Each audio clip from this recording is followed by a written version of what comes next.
La granja Groshan, capítulo 7. En la oscuridad. Pese a su determinación, David no había descubierto nada al final del día siguiente. La rutina en la escuela transcurrió con normalidad. Desayuno, latín, historia, descanso, matemáticas, comida, geografía, fútbol. Excepto, por nada era mi remunantemente normal, como si todo. Las clases y los libros participaban en una farsa, elaborada minuciosamente y que solo cuando hubiera la certeza de que nadie mirara, la escuela mostraría un verdadero aspecto. A las 7:30 de la tarde, David estaba haciendo una composición en la biblioteca. Un salón un tanto singular, pues no había libros en él. Un lugar de libreros, en las paredes se exhibían cabezas de animales disecados que miraban fijamente con sus vacíos ojos de vidrio. Después, sus monturas de madera. No era de sorprender de David. No pudiera concentrarse en historia con dos topos, un armadillo y un jabalí, espiando por encima de su hombro. Después de 20 minutos se dio por vencido, no tenía ningún interés en la Armada Española, y supuso que lo mismo podía decir de la señorita Pedicuri, quien también era la maestra de historia.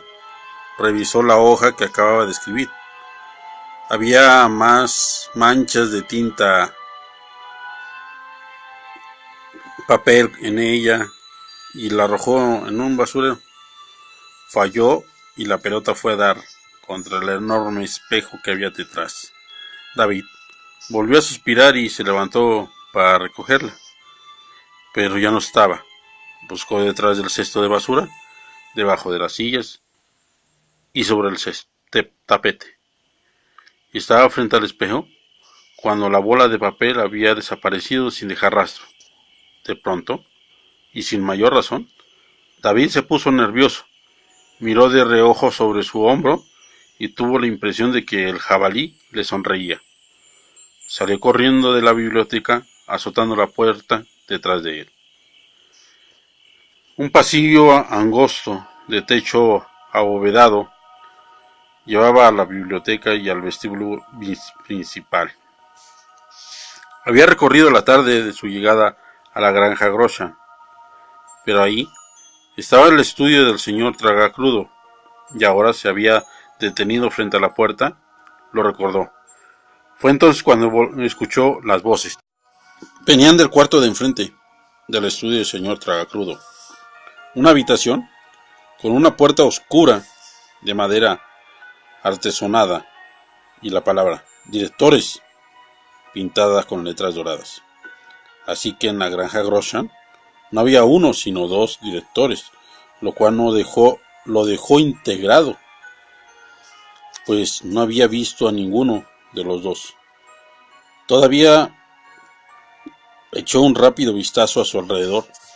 Los otros alumnos habían salido de la biblioteca antes que él. Estaba solo en aquel pasillo.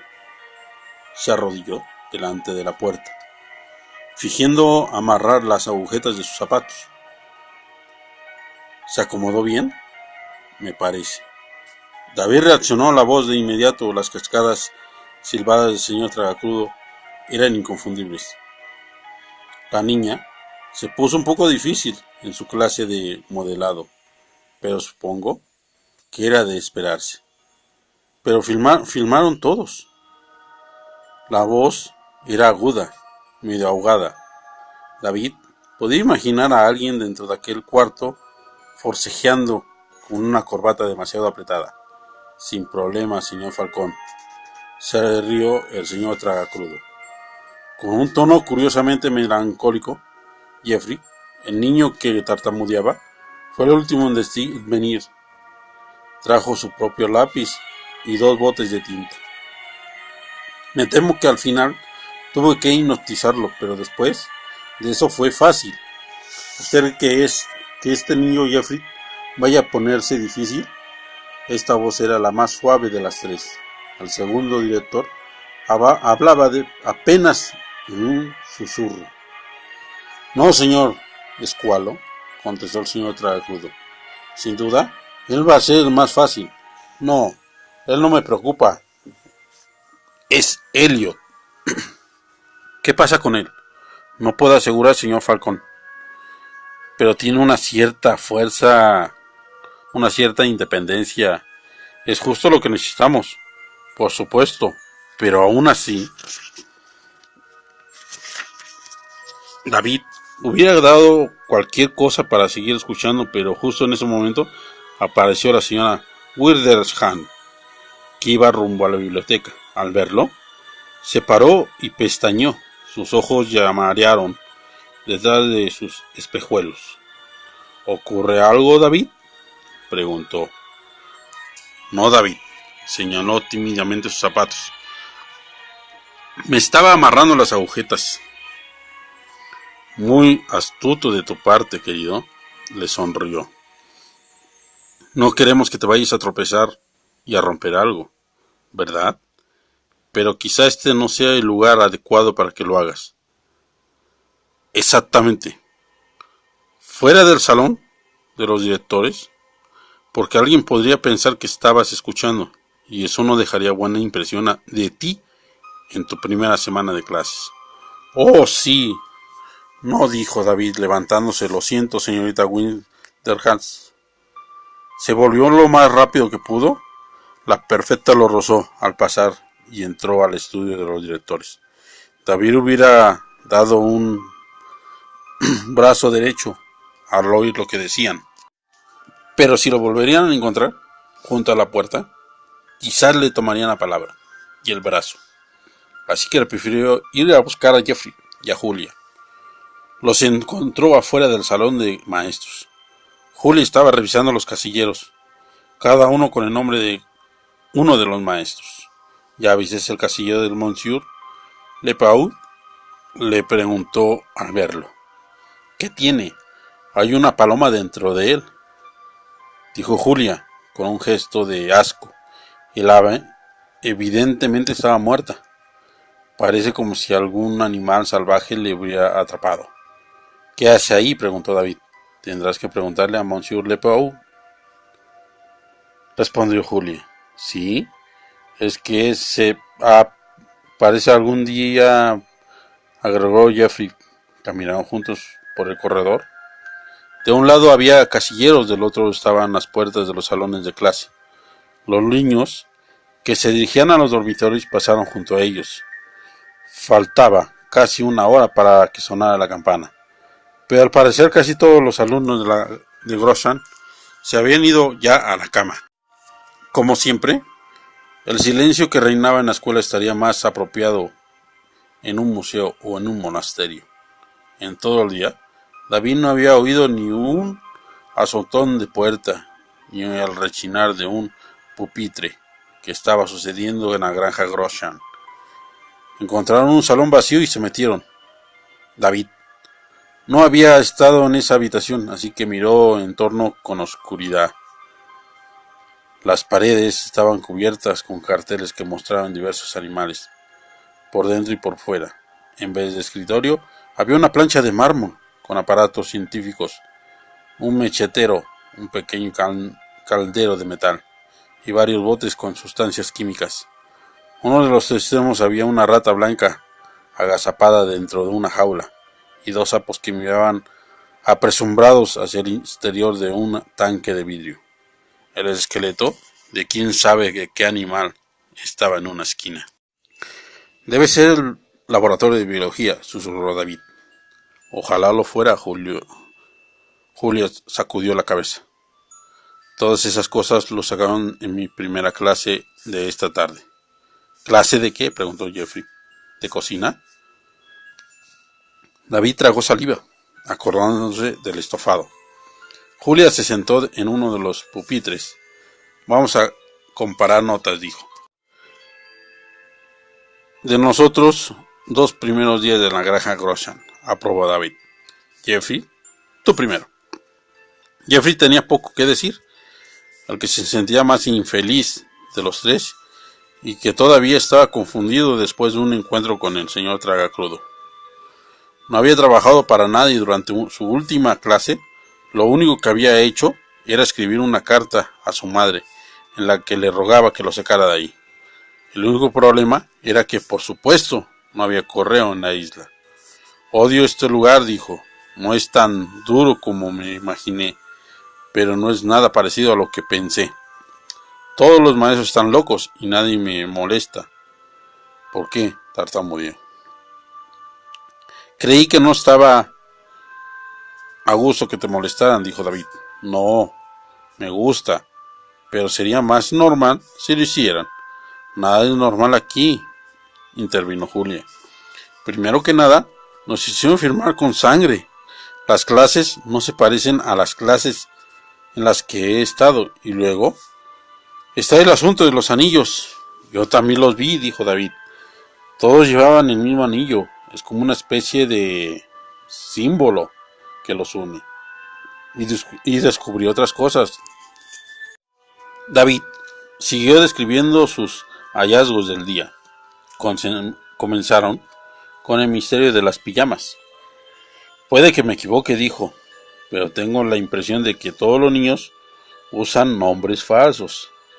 Hay un niño en mi grupo que se llama Gideon Penman, murmuró Julián. Exactamente, ¿qué clase de nombre es ese? ¿Por qué tendrían que usar nombres falsos?, preguntó Jeffrey. ¿Y para qué quieren nuestros nombres verdaderos escritos con sangre?, añadió Julia. También descubrí algo sobre eso, dijo David.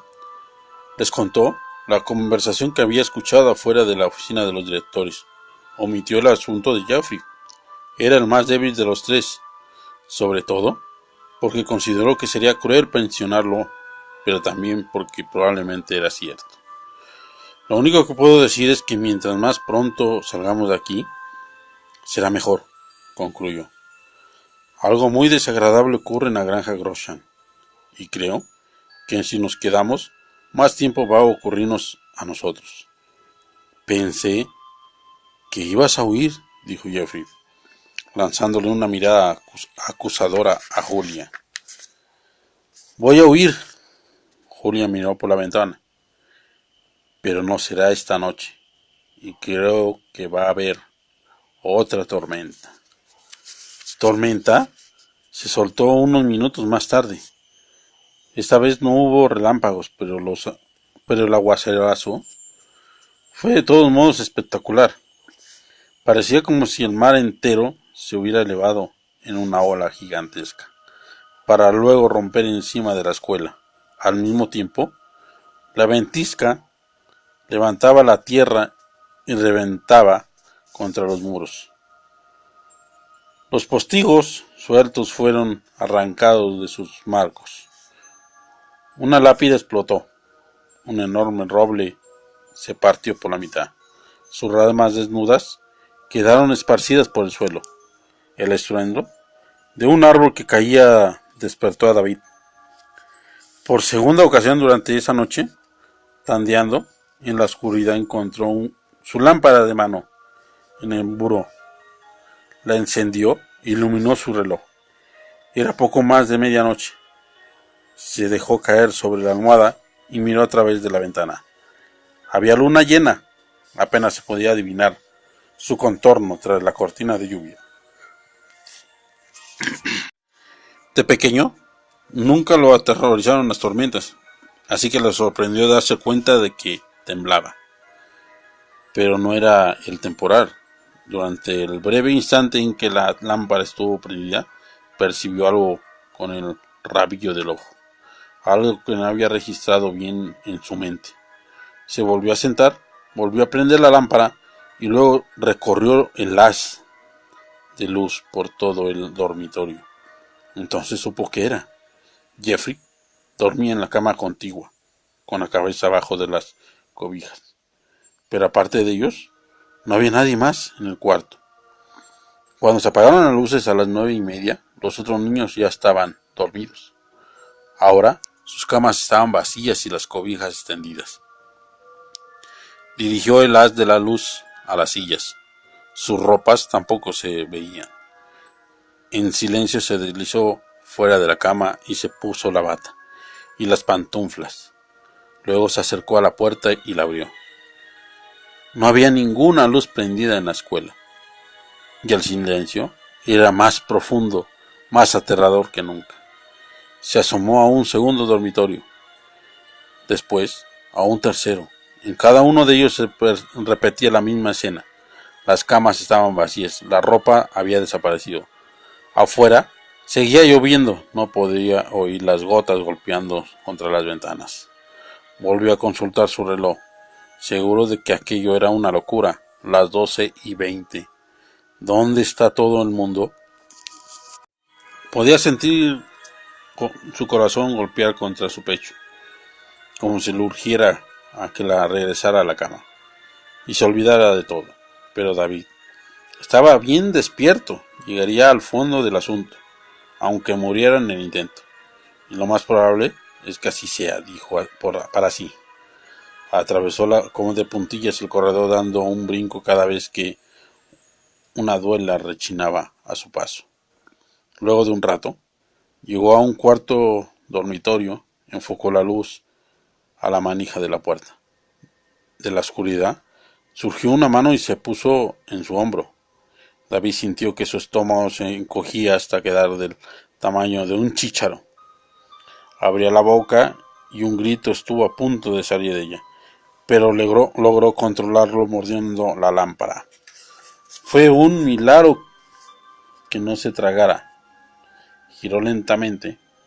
Su nuca brillaba con un resplandor rojizo por la luz, y la lámpara traspasaba su garganta. Julia estaba frente a él. También llevaba puesta su bata y sus pantuflas. Se veía todavía más asustada que David. ¿Dónde están todos?, susurró. ¿Y a dónde fueron? David recordó que tenía la lámpara dentro de la boca y la sacó. No sé, dijo. Estaba tratando de averiguarlo. Las vi salir. Julia suspiró, contenta de haber encontrado a David despierto y levantado. Fue hace como 20 minutos. Una de ellas se despertó al irse. Esperé un momento y luego la seguí. ¿Y a dónde fueron?, dijo David, repitiendo la pregunta que antes le había hecho Julia. Los vi entrar a la biblioteca, contestó Julia. ¿A todos? ¿La escuela entera? Me quedé un rato detrás de la puerta, pero no pude oír nada. Así que entré, pero no estaban ahí. David. Julia suspiró. David vio que estaba a punto de soltar una lágrima. Todos desaparecieron. David pensó en respeto. Después del té, había estado en la biblioteca rodeado de cabezas de animales disecados. Era un cuarto pequeño, difícilmente cabrían 63 personas. Además, una mesa, un espejo, una docena de sillas y los animales disecados. No había nadie más en él. Y eso incluía las puertas. Solo había una. Solo una forma de entrar. Solo una forma de salir. A lo mejor salieron por una ventana, sugirió. Julio lo miró con impaciencia. Con este clima, aún así las ventanas de la biblioteca estaban muy altas. Yo lo intenté. Pero entonces deben estar en algún lugar de la escuela, ¿no? Julia recargó la espalda en la pared y luego se fue resbalando hasta quedar sentada en el suelo. Estaba exhausta, y no solo por falta de sueño. Yo busqué por todas partes, en los salones, en el comedor, en la sala de profesores, en todos lados. No estaban ahí. Tienen que estar en algún lado, insistió David. No pueden haber desaparecido así nada más. Julia no contestó. David se sentó junto a ella y puso su brazo alrededor de sus hombros. Ninguno de los dos habló más. Las últimas palabras de David se repetían en su cabeza. Tienen que estar en algún lado. No pueden haber desaparecido así nada más. Pero sentado en aquel oscuro y silencioso pasillo, supo que estaba equivocado. Pero increíble que les pareciera, estaban solos en la granja Grosh.